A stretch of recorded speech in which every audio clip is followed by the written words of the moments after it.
change it around.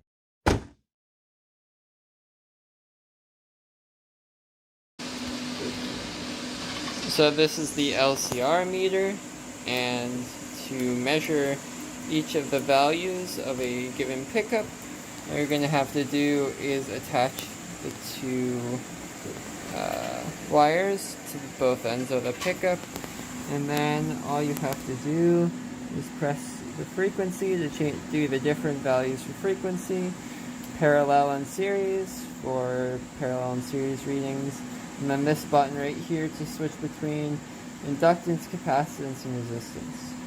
If you need a new one, you're going to have to take off the back and unscrew it and put a new battery in. And then once that's set up, you can use this handy little kickstand to stand it up. Oh, if it would work. And then you can turn it on. And it should automatically be set to auto mode, so it should try to figure out what range you're looking for. And then you're going to clip the red to the red and the black to the black, so I'll do that now. So now, let's say I want to measure resistance. So, see there's an ohm symbol, and it's going to spit you back the ohms. Now, if you want to measure capacitance, or in this case inductance first, you'll hit the button again. And right now it's reading the inductance for 120 Hertz. And if you press the frequency button, it will read the capacity for 1000 Hertz. Same thing for capacitance. And switch the frequency again. And that should get you all of your relevant values. Initially, the results that we got from the first two pickups that we wound were lower than expected.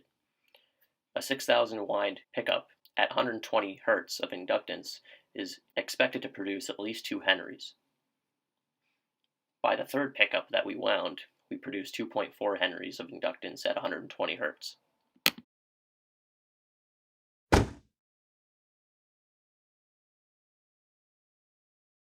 Although viewing the voltage behavior on the oscilloscope is interesting, the main purpose for using it is to accurately measure peak-to-peak AC voltage.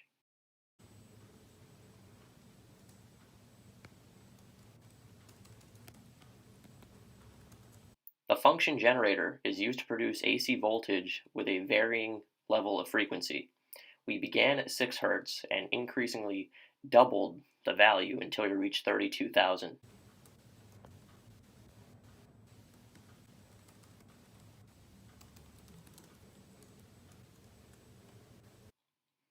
To connect our function generator and oscilloscope to our pickup can prove to be difficult. For this experiment, we decided to make the positive lead off our pickup the starting wind terminal.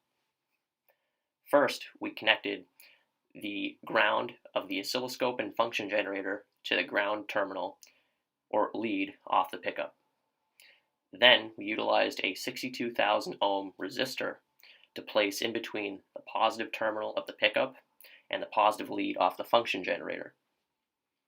We used the clamping style connection from the oscilloscope positive lead to fasten the resistor to the positive lead off the pickup.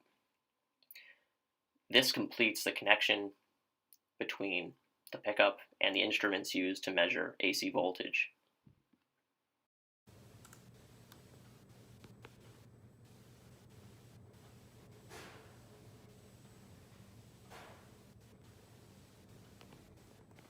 We conducted the experiment at different frequencies for each combination of pickup winding. Our findings resulted in an increasing AC voltage with frequency up to about 8 to 10,000 Hertz. This varied depending on the number of winds and the gauge of wire that we used. The lower number of winds actually took longer to reach its maximum AC voltage, but then more dramatically dropped off after the 8 to 10,000 Hertz.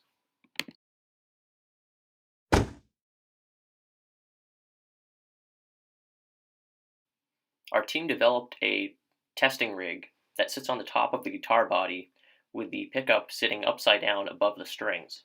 This lets us test the sound quality of a pickup and its function without having to install it in a guitar initially.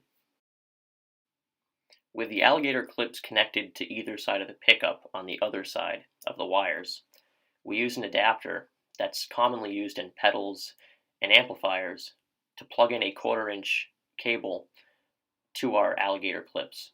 As you can see, the ground is connected to the main casing of the connector, and then we have the positive off one prong that is connected to a different portion of the connector. We opted to use the existing pickup tester that was in the lab because of its threaded feet that allow infinite adjustability to the distance from the pickup magnets to the strings. Our prototype worked, but without this adjustability, sound was faint.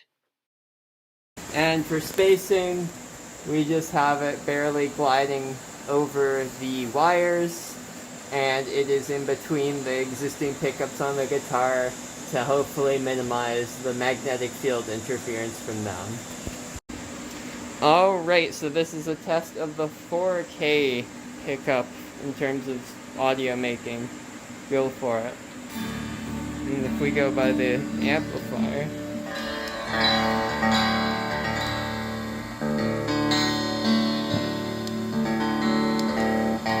and what happens if you move it over one of the pickup wires? An important note is that with constructing a pickup, we made sure that all the magnets were facing in the same direction, either all north or all south poles up.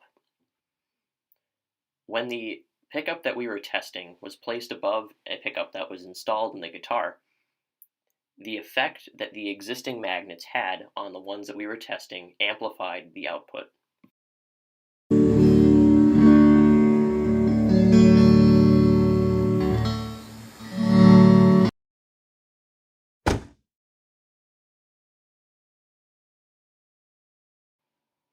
When attempting to install our pickups into existing guitars that were available for modification or testing in the lab, we found incompatibility because of the electronic complexity of these guitars.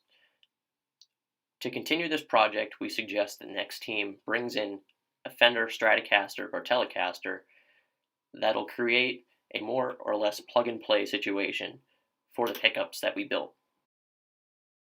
As pictured here, our built pickups are sitting in the recesses of the guitar body, but the locations of the lead hookups are unknown. As well as installing one of their pickups in a guitar body, the group that continues this project should work on testing more variables such as magnet direction, magnet type, number of windings, and string gauge to continue experimental data collection on AC voltage versus frequency and other forms of testing.